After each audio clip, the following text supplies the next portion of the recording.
I was 70 when I said yes to a woman who treated me with kindness. The moment before we kissed, my son stood up and shouted, "Stop! She's pregnant, and it's not yours." The room went silent. My heart didn't. My name is Frank Campbell. I'm a builder by trade, retired now, the kind of man who still wipes down his tools even when he doesn't use them. I buried my wife 6 years ago and learned how quiet a house can get when there's no one to say goodnight to. I don't drink much. I keep my word. I believed I'd earned a little peace by 70, until that night proved me wrong. I remember the clink of silverware stopping. Someone dropped a wine glass. Linda's hand slipped from mine. For a second, all I could hear was the steady hum of the ceiling fan and my pulse hammering behind my ears. It was supposed to be a small dinner, just family. My sister, my son David and his wife, and a couple of close friends. Linda sat beside me, glowing under the amber lights. I had just told her I wanted to spend the rest of my life with her. She'd smiled through tears. I'd felt young again, almost foolishly so. Then David decided to stand. "She's lying to you, Dad," he said, voice sharp, carrying over the table. "She's pregnant. And it's not yours." The words dropped like a stone into a quiet pond, rippling through every face in the room. Linda's eyes widened, her napkin trembling in her lap. I could barely move. I wanted to ask how he could say such a thing, but I saw it in his expression. That smirk he used to wear as a teenager when he'd just broken something expensive and wanted to see how I'd react. Linda rose slowly. "That's a cruel thing to say," she whispered. David folded his arms. "Cruel? I'm protecting my father. You think we don't know what you're after? The man's been alone for 6 years, and suddenly you show up smiling and holding his hand." Her face flushed. "You're out of line." "I'm not," he snapped. "You're taking advantage of him, and everyone knows it." The tension in the room turned solid. My sister tried to speak, but no one listened. I stood then, slow and deliberate. "David," I said quietly, "you're embarrassing yourself." He didn't back down. "You'll see the truth soon enough." Linda grabbed her purse and ran out before I could stop her. The door slammed. The sound echoed through the house like a final judgment. When I looked back, my guests were already gathering their coats. No one wanted to meet my eyes. David stood there, breathing hard, face pale under the chandelier light. "You should thank me," he said. "I just saved you from making a fool of yourself." I looked at him for a long time, long enough to feel something in my chest go still. "Get out," I said. He blinked, taken aback. "What?" "You heard me." He hesitated, then turned and left. I sat down in the empty chair beside the untouched dessert. The ring box was still open, glinting in the soft light. I closed it carefully and slipped it into my pocket. The laughter had stopped. The music had stopped. But something else had started.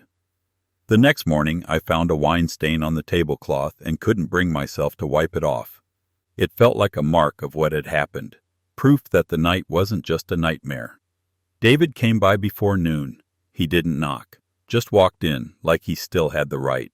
He stood in the doorway of the kitchen while I poured coffee into a chipped mug. "Dad, we need to talk," he said. I didn't look at him. "About what?" "You know what. That woman, she has a name." He sighed like he was the one who'd been wronged. "Linda." "Fine. I talked to people. There are rumors about her. You're not thinking clearly." I turned then, slowly, letting him see that I was listening but not bending. "You humiliated her. You humiliated me." "I saved you," he said again, louder this time. "You don't see it yet. She's after your money, after your will." The word will stung more than I expected. I'd worked 40 years building my construction business, left it behind when his mother died, and thought I'd finally earned peace. But my son was talking to me like I was some fool too old to count. "Do you really believe," I asked, "that I'm that easy to deceive?" He hesitated, then softer. "You're lonely, Dad." People take advantage of lonely men. That one landed, because he wasn't wrong about the loneliness. "I'm not blind, David," I said finally, "but you're crossing a line." His expression hardened. "Then you're making a mistake I can't stop." He left, slamming the door.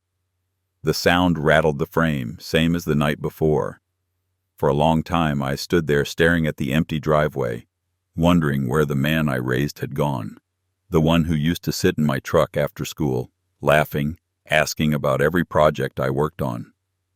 Grief for something that hadn't died yet. That's what it felt like.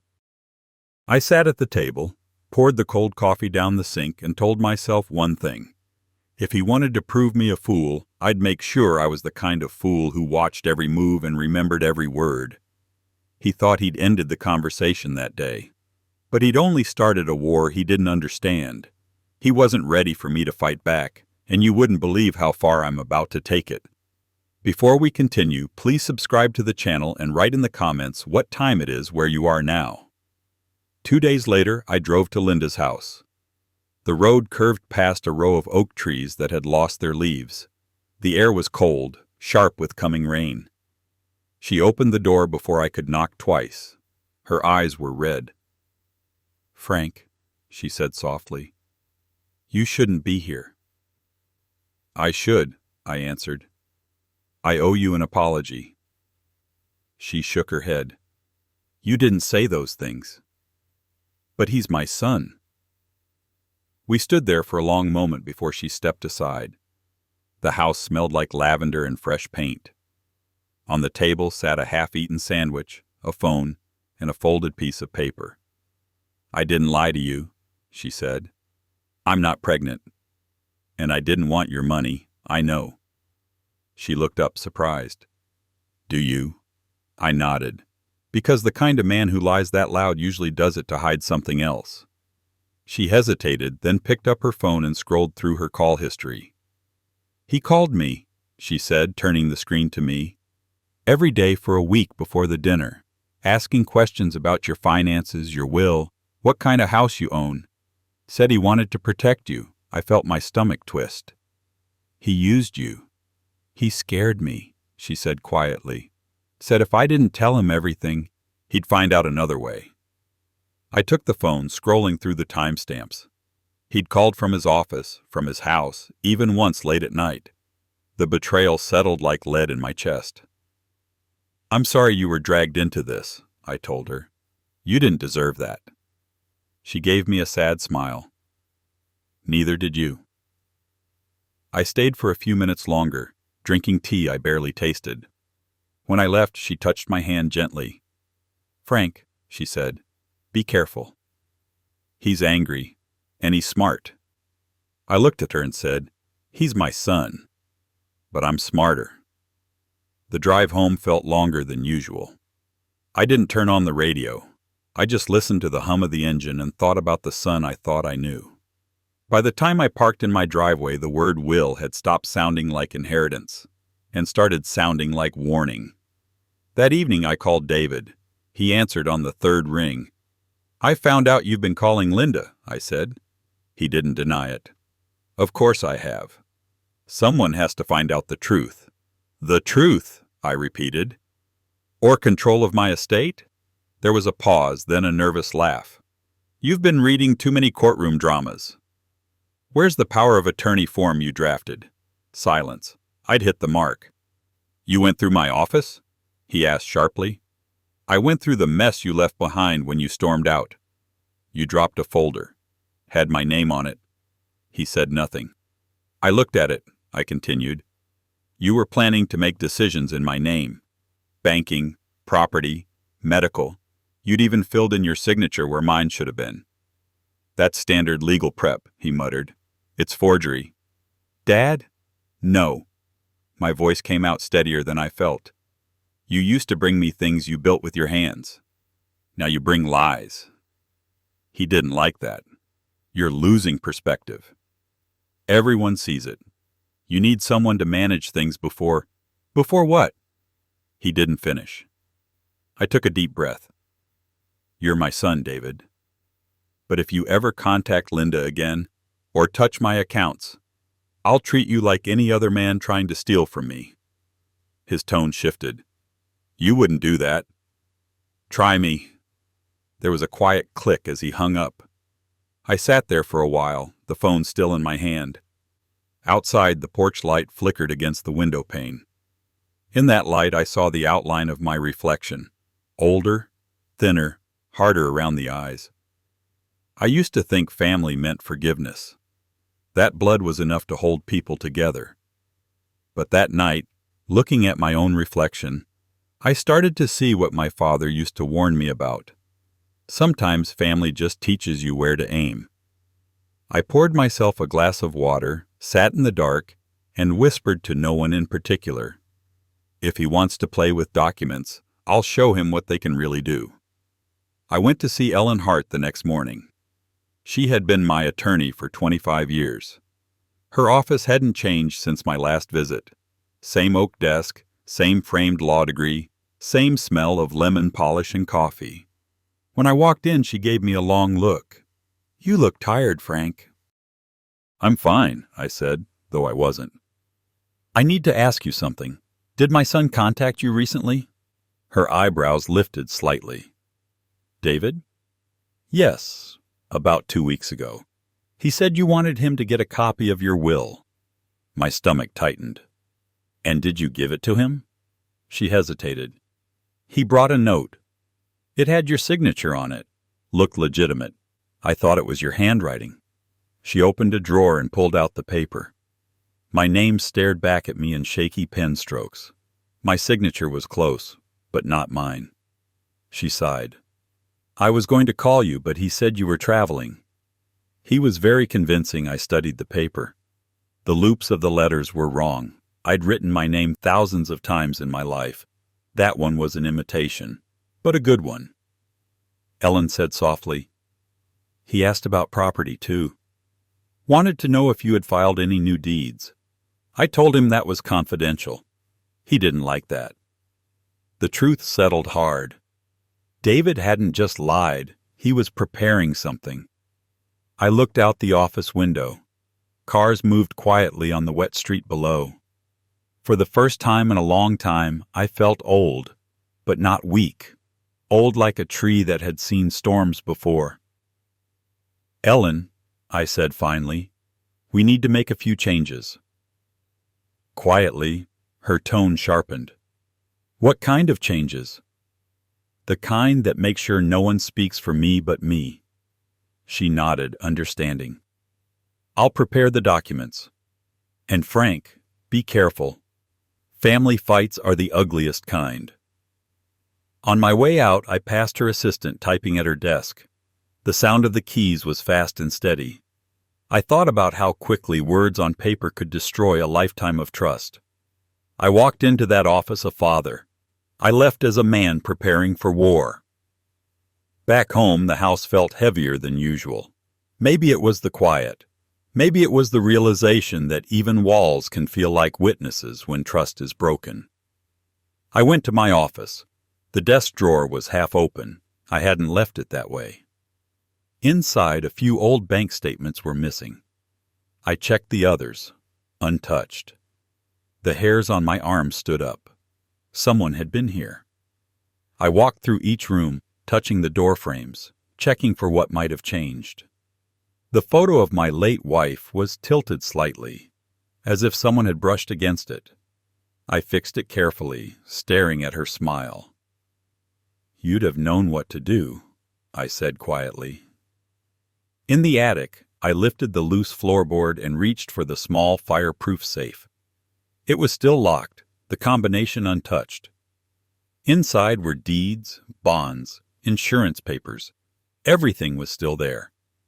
But the duplicate key, the one I'd kept in the garage toolbox, was gone. I sat down on the attic step and exhaled slowly. There was no doubt left. David had been in my home.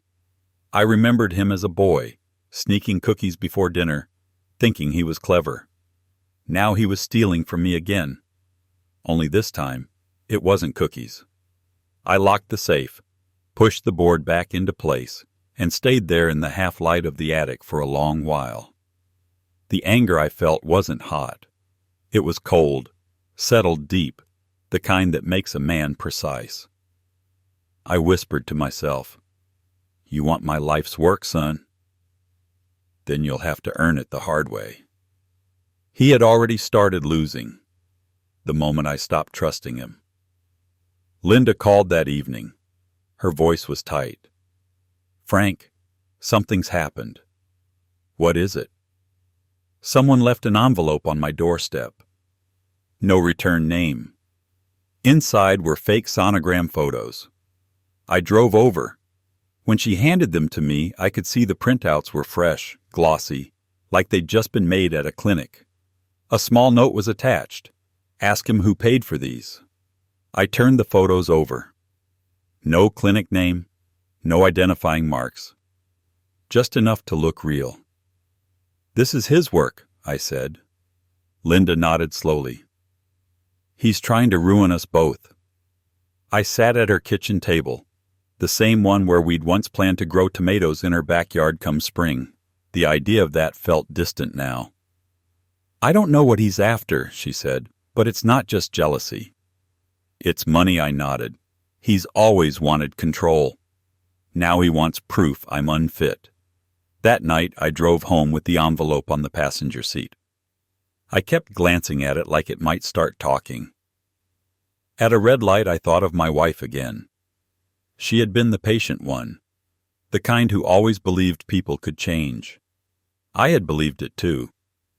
But maybe some people only change direction, not nature. When I got home, I put the photos in my filing cabinet under a new folder, Evidence. Then I poured a drink I didn't touch. The phone rang once. An unknown number. I didn't answer. I stopped thinking like a father. I had already started thinking like a man preparing a case. My son knew what he was doing, so I couldn't let him continue. At next dawn, I called Ellen again and told her I wanted to meet. She didn't ask why, just said, "Come by at 9." When I got there, I handed her the forged signature, the missing bank statement copies I'd found crumpled in the trash, and the envelope of fake sonograms. She read in silence, her face tightening with each item. "This is calculated," she said. "Yes," I answered. "And it's time I calculate something back." We spent an hour going through options. She laid out what could be done legally, quietly, without public mess. I listened, nodding, my mind already 3 steps ahead. When she finished, she said, "You could press charges. Fraud, forgery, harassment." I shook my head. "Not yet. He wants to control what I leave behind. I'm going to control what he never gets." She leaned back. "You have a plan." "I do." I left with a briefcase full of drafts and a heart that felt oddly steady. I wasn't angry anymore. I was ready. That night I sat in my office and looked through the window at the quiet street outside. The streetlight flickered the way it always did when the wind blew. I thought about the years I spent teaching David how to ride a bike, how to drive, how to build something with his hands. I had handed him every tool, every chance. Now I would hand him a lesson. I opened a new page in my notebook and wrote one sentence at the top. How fast can I rewrite a will? One that speaks after I'm gone but acts while I'm alive. I underlined it twice. Then I closed the book, turned off the light, and sat in the dark, thinking of the day he would realize he'd played the wrong man. By morning, the revenge wasn't an idea anymore. It was a plan written in ink and ready for execution. I invited David to lunch at a quiet diner on the edge of town. I picked the place carefully, public, neutral, and easy to record without anyone noticing. I wore my old jacket, the one with the inside pocket that could hold my phone face down with the recorder running. He arrived 10 minutes late, looking polished and smug, the kind of confidence that comes from thinking you've already won. "Dad," he said, sliding into the booth, "I'm glad you called." I was starting to think you'd cut me off. I kept my tone calm. "I just wanted to talk about the estate. Get things clear." That word, estate, lit him up. His eyes sharpened. He leaned forward, lowering his voice like we were partners in a deal. "You're doing the right thing. It's better I manage things now before it gets complicated." "Complicated how?" I asked. "You're not young anymore," he said, smiling faintly. "It's better if I handle the assets. I already moved some of the accounts, by the way, for security." The way he said moved made my stomach turn. He was proud of it. "You moved my money?" He shrugged. "Technically, our money. I'm protecting your legacy." There it was, the lie wrapped in concern. His voice was smooth, but his greed showed in every word. "I always taught you to build, not to steal," I said quietly. He laughed under his breath. "Don't be dramatic, Dad. It's not stealing if it stays in the family." I looked straight at him. "Family doesn't forge signatures." The smile faltered. For the first time, he looked unsure. "You can't prove that." "Maybe not then, but I would." The waitress came over with the check, breaking the moment. He stood straightening his tie. "Just think about what's best for everyone," he said. "You'll come around." I watched him walk out, tall and sure of himself, unaware that his words were now saved forever in my phone. I didn't waste any more time. I went back to the lawyer's office. It was time to finish my plan. Ellen played the recording twice. Each word came through clear. His arrogance, his admissions, the tone of ownership that made me sick to hear. "This is more than enough," she said. "You've got him, Frank." "Not yet," I said. "But we will." She handed me the new documents. "This is the trust you asked for. It activates immediately. Everything you own, the house, the accounts, the properties, will now belong to the Veterans Scholarship Fund you set up. You're still the managing trustee. No one can touch it but you." I looked at the papers for a long time before signing. Each stroke of my pen felt like reclaiming a piece of myself. When we finished, she asked, "Do you want to leave anything to him?" "Yes," I said. $1. And a letter. I'll write it tonight. Back home, I sat at the old desk and wrote, "For David. You were born with my name, my strength, and my trust. You lost all three when you mistook kindness for weakness. This $1 is to remind you that greed always shrinks a man's worth. Dad." I folded it neatly and placed it in the will folder. It didn't feel like revenge. It felt like balance. My legacy no longer belonged to him, and neither did my peace. The next week I sold one of my smaller rental properties, the one David used to brag about inheriting someday. The proceeds went directly to the scholarship fund. The sale posted publicly, and within a day, he called. His voice was sharp. "What the hell did you do?" "You had no right." "I sold it," I said simply. "I had every right. It was mine." He was breathing hard. "You're losing it. You're letting that woman fill your head with nonsense." "Linda hasn't told me what to do," I said, "but your greed has told me everything." He started shouting about betrayal, about family, about how I was destroying his future. Every word he said just made it clearer. There was no love in it, only ownership. When he hung up, I sat for a while, listening to the silence. It didn't hurt anymore. I was past the hurt. A few days later, a notice arrived from his lawyer, a demand for estate clarification. I smiled. He'd taken the bait. He still thought he could rewrite my life, and yet he had just walked into my story's final chapter. The courtroom smelled of old paper. David sat across from me in a tailored suit, eyes hard, jaw tight. He didn't look like my son anymore. He looked like every man I'd spent my life outworking. His lawyer spoke first, presenting the forged documents. As you can see, Your Honor, my client was granted power of attorney in good faith. Ellen stood calmly, then handed the judge a small drive. And as you'll hear, that so-called good faith was fraud. The judge pressed play. David's voice filled the room. I already moved some of the accounts, our money, protecting your legacy. He shifted in his seat, face draining of color. Ellen continued, Your Honor, this was recorded by Mr. Campbell during a private meeting. Along with these, she held up the bank records, and handwriting analysis confirming forgery. The judge looked at David. You forged your father's signature? He opened his mouth, but nothing came out. His lawyer whispered furiously, but it was too late. When it was my turn to speak, I stood slowly. I didn't come here for revenge. I came for truth. My son tried to take what wasn't his. Not just money, but my name, my dignity. I'm here to take it back. The judge nodded. The court recognizes the fraud. All assets remain under Mr. Campbell's control. The defendant is ordered to repay costs and damages. David wouldn't meet my eyes. As I walked out, I felt something heavy fall away. Not hate, but disappointment finally reaching its end. Justice didn't shout that day. It spoke quietly through a gavel's thud and a son's silence.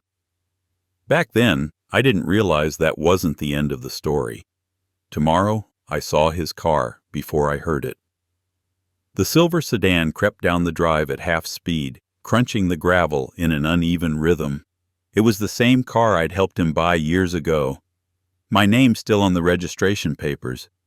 The sight of it used to fill me with pride.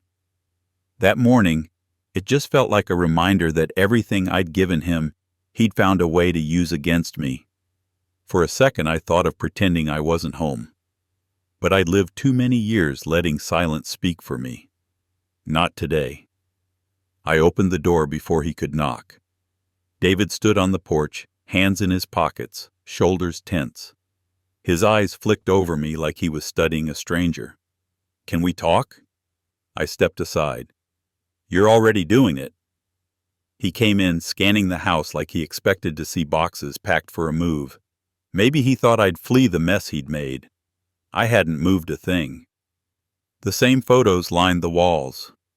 My late wife smiling beside the lake, David holding his first fish, his graduation picture. All memories of a life I thought meant something to both of us. You've redecorated, he said, glancing around as though making small talk. I ignored it. Why are you here? He walked toward the window, staring out at the garden. You didn't have to humiliate me in court. I stayed quiet, waiting. He turned around, jaw tight. You could have handled this privately. You could have called me. But you brought lawyers and recordings and made me look like a criminal. You forged my name, David, I said evenly. You took money from my accounts. You spread lies about the woman I love. What would you call that? He didn't blink. I call it a misunderstanding. That word, misunderstanding, landed like a spark on dry wood. No, I said slowly. A misunderstanding is missing someone's birthday. This was theft. He crossed his arms. You're making it sound worse than it is. Then explain it to me. He looked down, then back up, defiant. I was protecting what's mine. You've been giving things away. That woman's using you. You're not thinking straight, Dad. So I stepped in. By breaking the law? By keeping our family's future secure. Our family? I asked. Or just you? He flinched, but didn't back off. I built my life expecting that inheritance. You promised me. I promised you nothing, I cut in. You just assumed everything I worked for was yours by default. You're my father, he snapped. What else was I supposed to think? You were supposed to build something of your own. He glared. Easy for you to say. You had help. You had Mom. You had a whole generation that cared. "I've got nothing. You had me," I said quietly. For a second, the anger in his face cracked, and I saw the boy he used to be. Scared, stubborn, still waiting for approval. But the look vanished as quickly as it came. What replaced it was worse: calculation.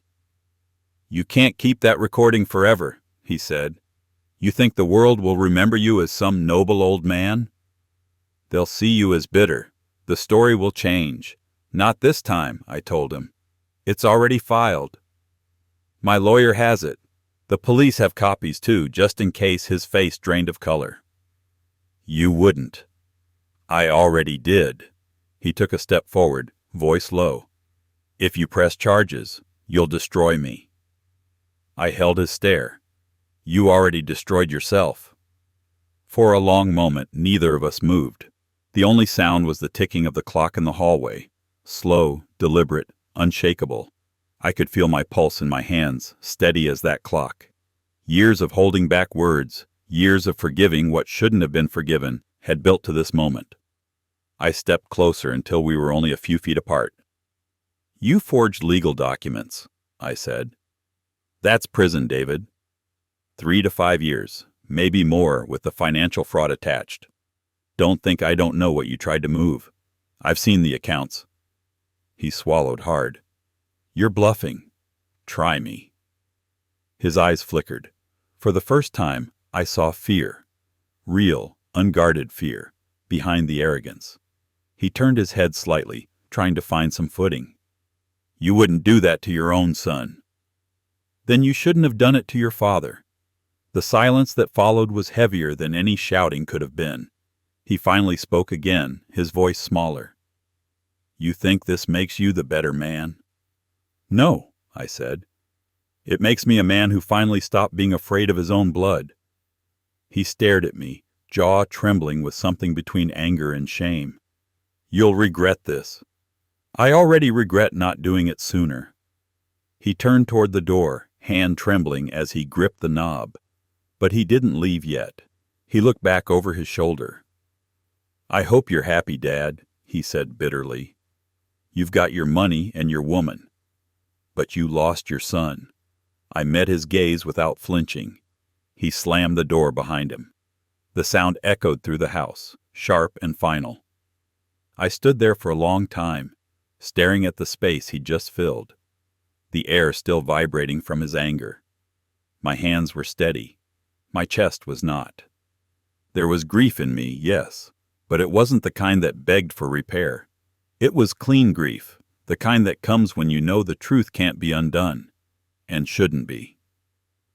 I walked to the kitchen window and watched him drive away.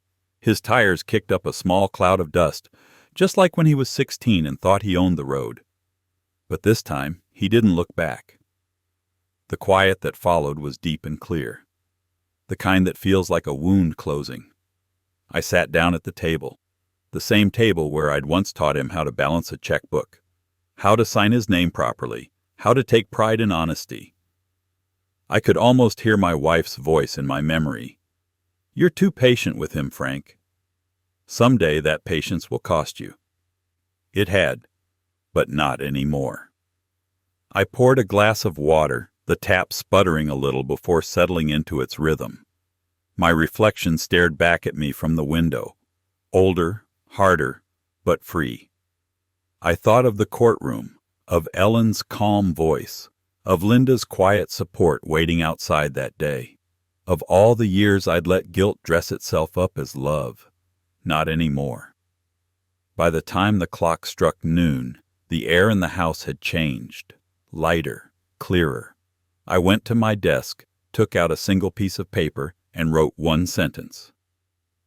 "If you ever return here with anything less than truth, the next time we meet will be across a witness stand." I folded it, placed it in an envelope, and slipped it into the top drawer labeled Legal. Just in case. Then I stepped outside into the yard, letting the sunlight wash over me. The garden was quiet except for the rustle of leaves. I took a deep breath, letting it all go, the anger, the betrayal, the guilt. My son had left, and with him, so had the weight I'd carried for too long. I never understood that this weight could be my own family. For the first time in years, my home felt like mine again. Solid, steady, and finally at peace. After this confrontation, the house felt different.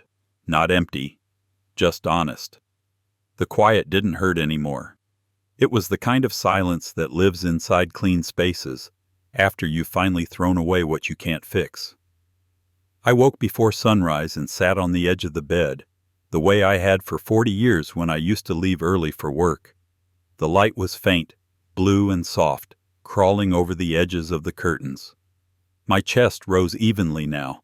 The heaviness that had lived there for months, maybe years, was gone. When the kettle clicked, I poured coffee into my favorite mug, the one with the chipped rim that my wife used to tease me about.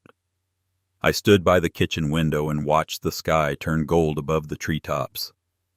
The world outside looked steady, untouched by all the noise that had filled my life lately. Sometimes I used to wonder if peace was something you could ever get back once it's stolen. Now I think it's something you rebuild, piece by piece, like a house after a storm.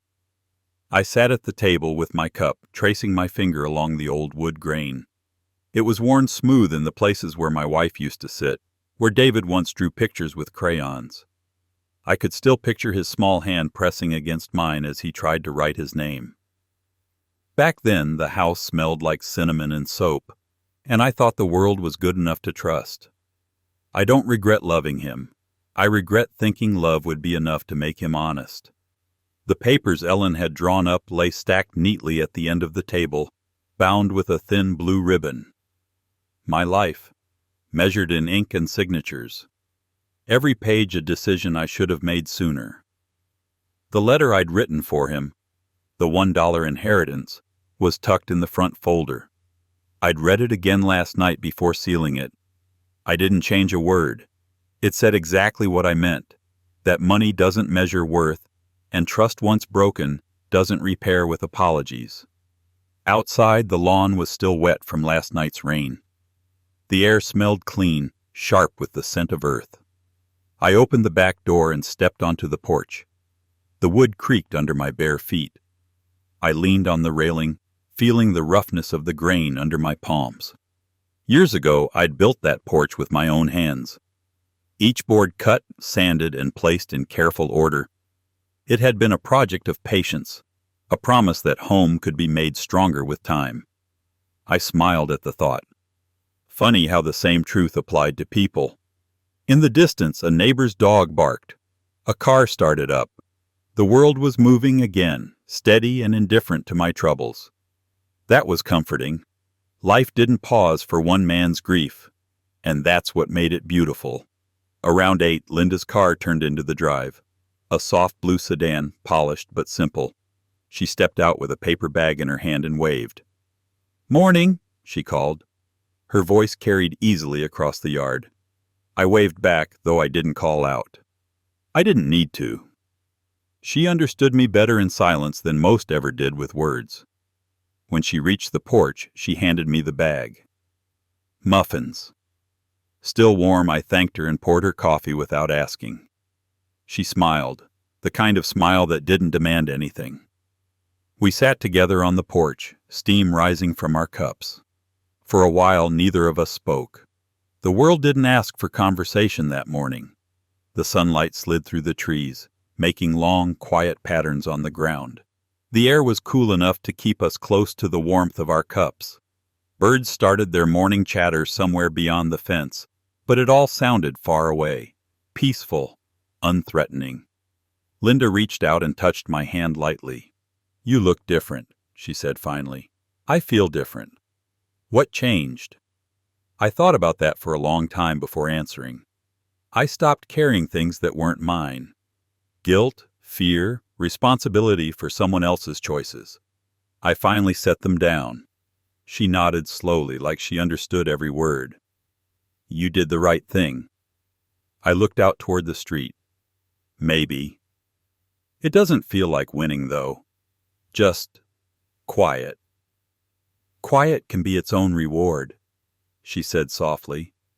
I smiled at that. She was right. For the first time in a long time, Quiet didn't mean loneliness. It meant peace.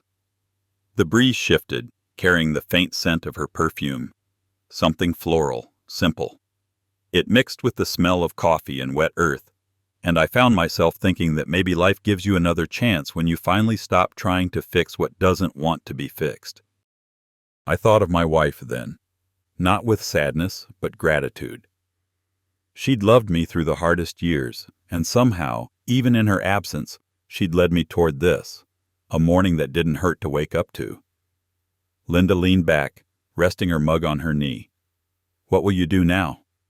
"I'm not sure yet," I said. "Maybe travel a bit. Maybe just stay still for a while." "You've earned stillness," she said. I nodded. The idea of rest used to make me uneasy. It felt like idleness, but now it sounded like wisdom.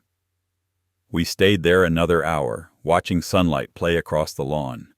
I could feel the world inside me settling, like dust finally finding its place after years of being shaken. When Linda left, I walked her to her car. She hugged me gently before getting in, her hand resting on my shoulder for a brief moment. "Don't disappear again," she said with a small smile. "I won't," I promised. After she drove away, I stood at the edge of the porch for a while, looking out at the quiet street. The maple tree in the yard swayed lightly, its leaves catching the light like coins. I thought about what it meant to start over at 70. People say it's too late to rebuild, too late to love again, too late to set things right. But maybe the truth is simpler. It's never too late to choose peace over pride. I took one last sip of coffee, now lukewarm, and went back inside. The clock ticked steadily. No tension in it anymore. Just time doing what it always does, moving forward. I sat at the table again, folded my hands, and whispered something to myself I hadn't said in years. It's a good day to be alive. No one heard it. No one needed to.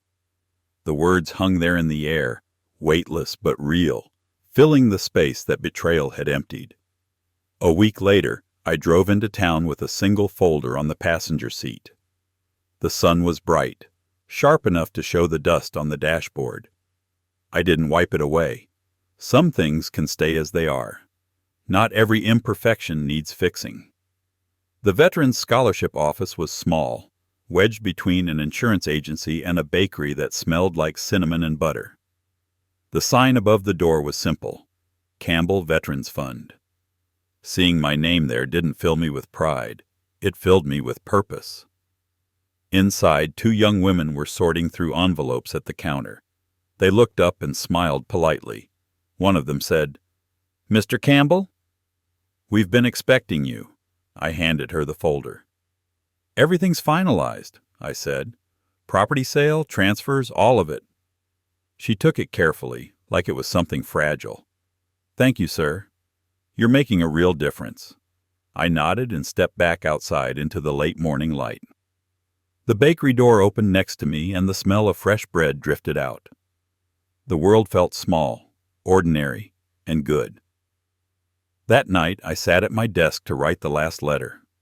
My hands didn't shake. I took my time with every word. To the trustees of the Campbell Veterans Fund, if you help a soldier's child go to school, tell them this: an old man once learned that love built on honesty lasts longer than any inheritance. I built homes all my life, but this will build something better. Hope. Use it well. Don't waste it on pride. Frank Campbell.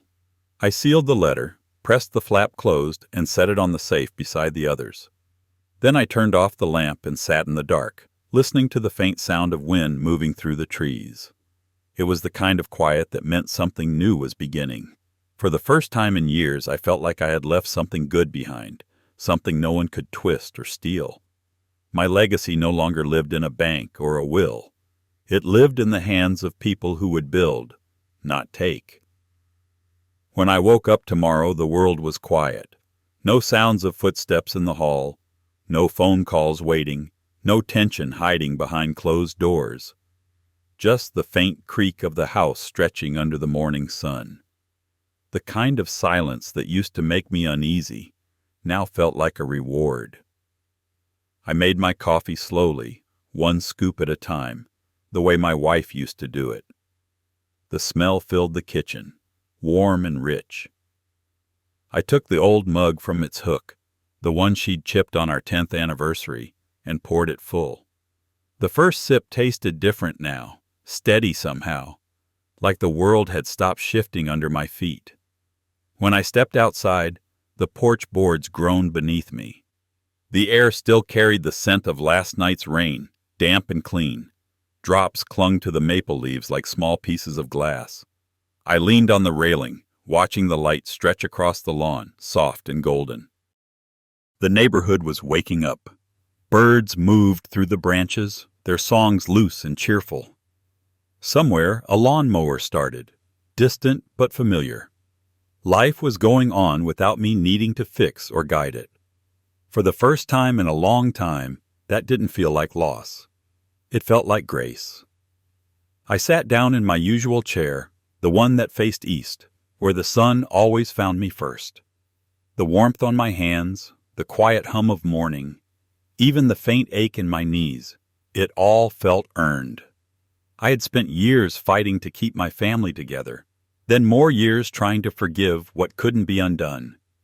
Now there was nothing left to fight or forgive, only to be. I thought about David, not with anger, but with distance. There was a time I believed I could pull him back to goodness, the way a father pulls a drowning child from water.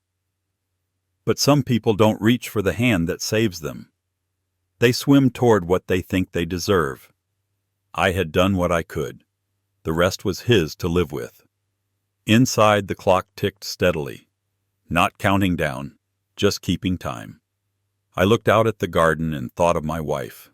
She had planted those lilacs 20 years ago, swearing they'd outlive us both.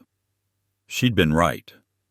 The purple blooms swayed lightly in the wind, as if she were still tending them, still here. I felt something loosen in my chest. Not grief, something softer, quieter. Gratitude. Linda's car pulled up as I sat there, but I didn't move right away. She walked up the steps carrying a small paper bag. "Muffins again," she said with a small smile. I smiled back. "You're spoiling me." "Someone should," she said. We sat together in the sunlight, not talking much. We didn't need to. The world around us had said everything for us already. Life, forgiveness, the simple mercy of still being here. The breeze carried the scent of lilacs across the porch.